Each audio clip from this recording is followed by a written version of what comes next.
Pemirsa, PJ Wali Kota Palembang Ratu Dewa memastikan jika kenaikan gaji ASN baik PNS maupun P3K di lingkungan pemerintah Kota Palembang sebesar 8% akan dicairkan pada Februari 2024.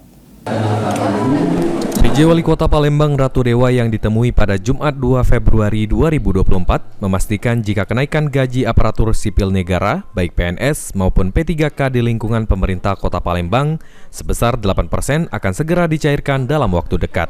Lebih lanjut, PJ Wali Kota Palembang menyampaikan jika kenaikan gaji bagi PNS serta P3K yang dibayarkan terhitung sejak 1 Januari 2024 telah memasuki proses pencairan dan untuk itu saat ini pendataan terus dilakukan.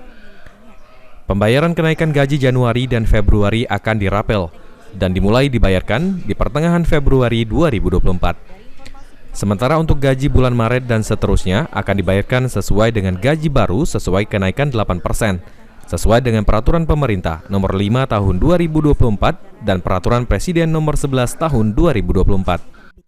Naikkan gaji ASN di 8%, saya sudah minta dengan BPKAD untuk dirampilkan.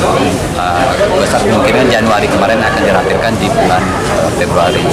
Hitung-hitungannya sudah semua, tinggal beberapa dokumen yang kita pintakan dari beberapa organisasi perangkat daerah. Insya Allah di bulan Februari sudah bisa kita bayar. Dari data Pemkot Palembang, PNS di Pemkot Palembang berjumlah 9.796 orang dan P3K berjumlah 3.464 orang. Untuk kenaikan gaji tersebut, Pemkot Palembang telah menyiapkan anggaran sebesar 57,2 miliar rupiah atau naik 3,6 miliar rupiah dari sebelumnya sebesar 53,6 miliar rupiah untuk setiap bulannya. Sandi Pratama, PAL TV.